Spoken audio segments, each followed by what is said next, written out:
Hey everyone, Assalamu alaikum. Welcome to the Learning Point 99. I'm Mohammad Naeem. We recently cracked the code of nouns, the superstars of sentences, and we also discussed different types and flavors of nouns. And now we are diving into the world of pronouns. Pronoun की दुनिया के बारे में हम आज बात करेंगे. उससे पहले अगर आपने एपिसोड नंबर 1 और 2 नहीं देखा है तो उसका लिंक आपको डिस्क्रिप्शन में मिल जाएगा. ये प्रोनाउन आपको दिखने में बहुत छोटे लग सकते हैं, लेकिन ये बहुत बड़ा किरदार अदा करते हैं सेंटेंस में. They are the undercover agents that keep our sentences smooth and efficient.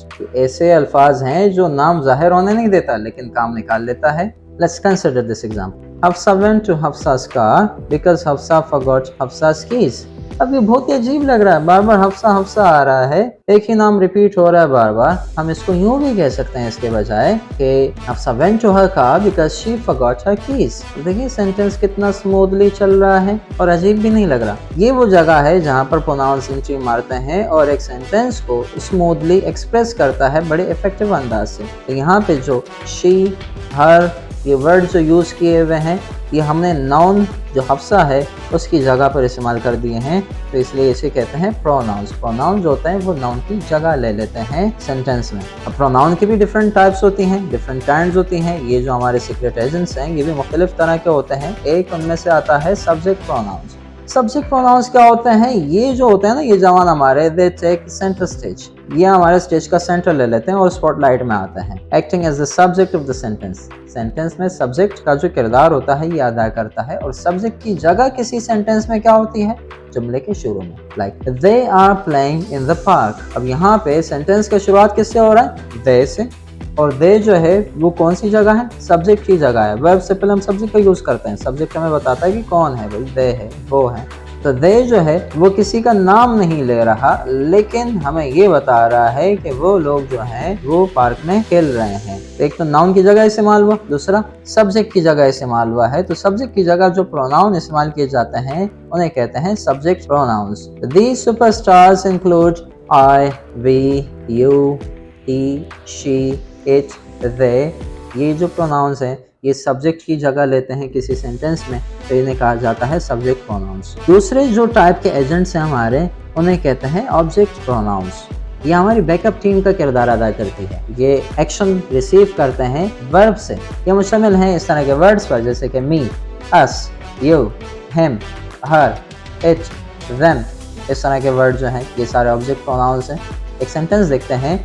For example the teacher gave her the book. अब यहाँ पे जो वर्ब को रिसीव कर रहा है वो कौन है? हर है. तो ये हर जो है ये हमारा ऑब्जेक्ट प्रोनाउन कहलाएगा. तो by changing of the subject to object और object to subject they change themselves. जब हम किसी प्रोनाउन को सब्जेक्ट की जगह इस्तेमाल करते हैं और ऑब्जेक्ट की जगह इस्तेमाल करते हैं वो बदल जाते हैं. अगर सब्जेक्ट की जगह पर है तो आई होगा, ऑब्जेक्ट की जगह पर है तो मी हो जाएगा.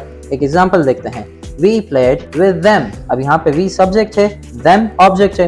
अब them को पहले कर देते हैं, we को बाद में कर देते हैं. They played with us. अब them जो है वो बन गया they और we जो है वो बन गया us. तो जब हम इनकी जगह बदलते हैं तो इनकी शक्ल भी बदल जाती है, सिवाय you और it के. ये दोनों एक जैसे रहते हैं, सेम रहते हैं. इनको पर्सनल प्रोनाउंस भी कहते हैं इन दोनों को. अब नंबर 3 पे डबल एजेंट्स की बात करते हैं. ये होते हैं हमारे रिफ्लेक्सिव प्रोनाउंस. ये बहुत ट्रिकी कैरेक्टर्स होते हैं. ये किसी भी सेंटेंस में सब्जेक्ट पे एम्फेसाइज करता है और ये बात करता है जब किसी भी सेंटेंस का सब्जेक्ट और ऑब्जेक्ट सेम होता है, एक ही होता है. इनके आखिर में सेल्फ या सेल्फ्स जैसे वर्ड्स आते हैं like my self, himself, themselves, ourselves. इस तरह के प्रोनाउंस होते हैं ये. एक एग्जांपल देखते हैं. She saw me yesterday. अब यहाँ पे सब्जेक्ट कौन है? शी है और ऑब्जेक्ट क्या है? मी है. She saw me. सब्जेक्ट और ऑब्जेक्ट दोनों डिफरेंट हैं, लेकिन एक दूसरा सेंटेंस अगर देखें. She saw herself in the mirror. अब यहाँ पे सब्जेक्ट और ऑब्जेक्ट एक ही हैं या मुख्तलिफ हैं? देखें, देखने वाली कौन है? she है. और किसको देखा? herself, अपने आप को देखा. तो पहले सेंटेंस में सब्जेक्ट और ऑब्जेक्ट डिफरेंट थे. शी ने मी को देखा और इसमें शी ने अपने आप को देखा है. तो इसलिए यहाँ पे क्या करेंगे? हम डबल एजेंट प्रोनाउन यूज करेंगे, रिफ्लेक्सिव प्रोनाउन यूज करेंगे, हरसेल्फ, क्योंकि यहाँ पे सब्जेक्ट और ऑब्जेक्ट एक ही बात कर रहा है. He was talking to himself. वो खुद से बात कर रहा था. अब बात कौन कर रहा था? ही. और किसके साथ कर रहा था? अपने आप के साथ. ऐसे भी होता है कभी कभार। तो जब हम किसी भी सेंटेंस में सब्जेक्ट और ऑब्जेक्ट सेम रखना चाहते हैं तो उसके लिए हम रिफ्लेक्सिव प्रोनाउन का यूज करते हैं।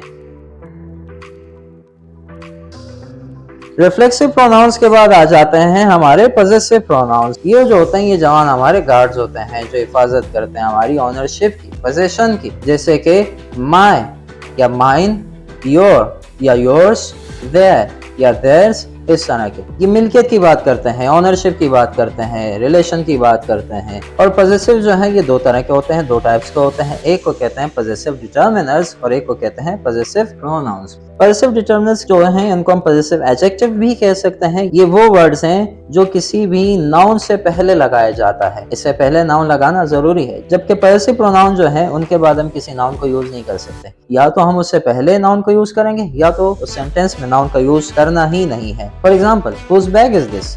It is my bag। अब यहाँ पे my जो है ये पोजेशन शो कर रहा है और my के साथ क्या आया हुआ है बाद में, बैग, जो कि नाउन है। तो पॉजेसिव डिटर्मिनर प्लस नाउन आ सकता है सेंटेंस में, ऐसा ही होना चाहिए। लेकिन पॉजेसिव प्रोनाउन अगर हम यूज करना चाहें तो हम क्या कह सकते हैं, it's mine. It's mine bag नहीं होगा, ये हो जाएगा इट्स माइन, ये मेरा है, क्योंकि हम माइन के बाद बैग नहीं लगा सकते। या तो हम बोलेंगे दिस बैग इज माइन और या हम बोलेंगे इट्स माइन। एक दूसरी एग्जांपल देखते हैं, इज इट योर कार?